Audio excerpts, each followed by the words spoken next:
Na pacata cidade de San Martino do Vale, aninhada entre colinas verdes e campos de girassóis, vivia um cachorro vira-lata chamado Tobias. Com pelos dourados, olhos castanhos cheios de doçura e uma cicatriz discreta na pata dianteira, Tobias era conhecido por todos, mas pertencia a ninguém.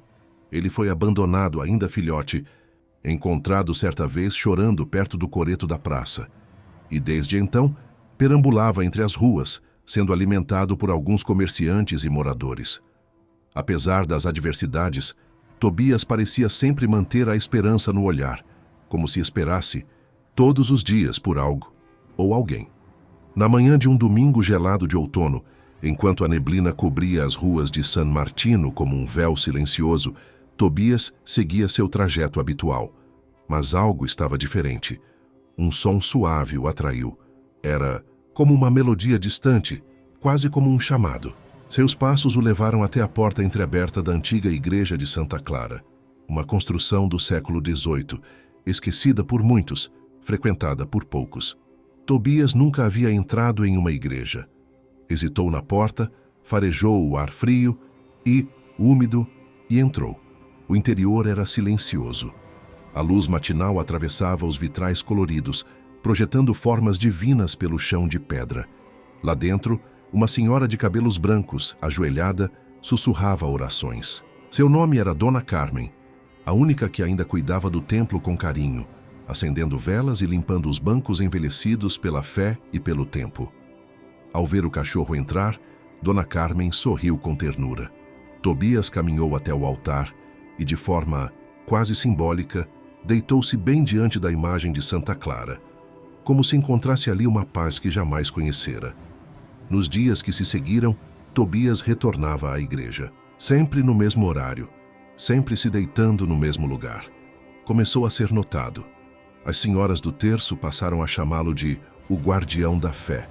Crianças vinham vê-lo, e, estranhamente, muitos diziam sentir-se melhor ao seu lado. Um senhor com problemas cardíacos jurava ter sentido alívio depois de acariciá-lo. Uma jovem deprimida contou ter chorado pela primeira vez em meses ao abraçar o cão. Notícias começaram a se espalhar. Jornalistas de cidades vizinhas vieram filmá-lo. Padres curiosos passaram a visitar San Martino. O pároco local, Padre Miguel, não sabia o que pensar. Talvez seja um sinal, dizia ele sorrindo, ao ver Tobias dormindo aos pés do altar. Ou talvez Deus saiba a forma certa de tocar os corações. Certo dia algo aconteceu. Uma criança chamada Tomás, de apenas 7 anos, estava desaparecida. A cidade inteira se mobilizou. O menino, filho do padeiro da cidade, havia saído de casa e não retornara.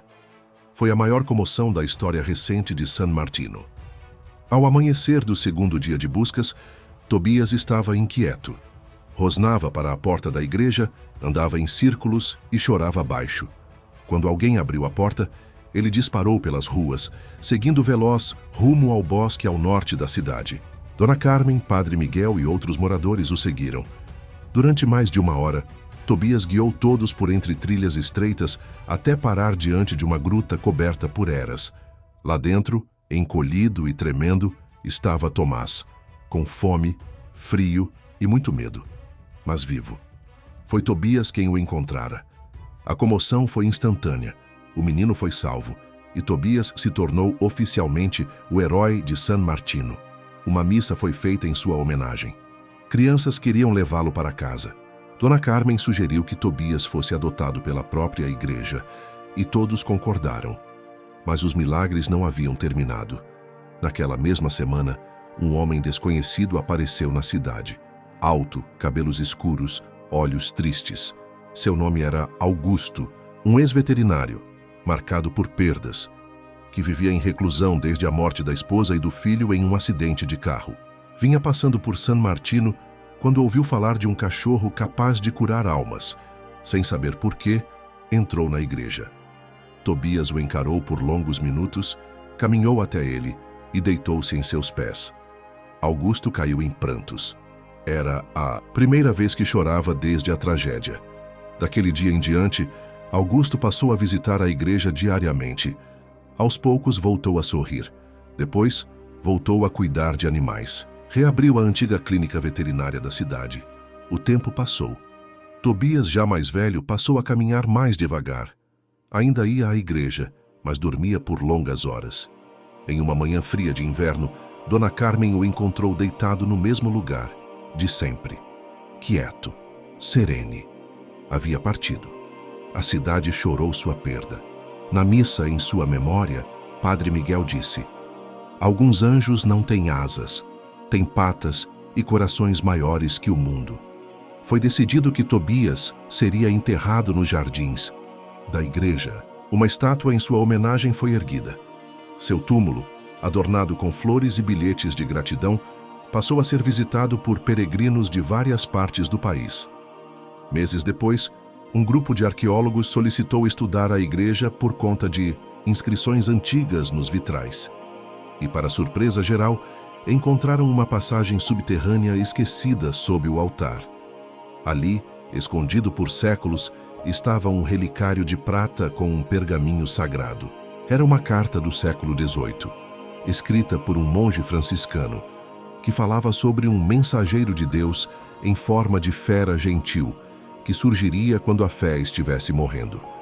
Os moradores de San Martino não tiveram dúvidas. A profecia falava de Tobias. Desde então, a cidade se transformou em destino de fé, onde pessoas buscavam não apenas milagres, mas o exemplo de um ser que, sem falar uma palavra, ensinou tudo sobre amor, esperança e redenção.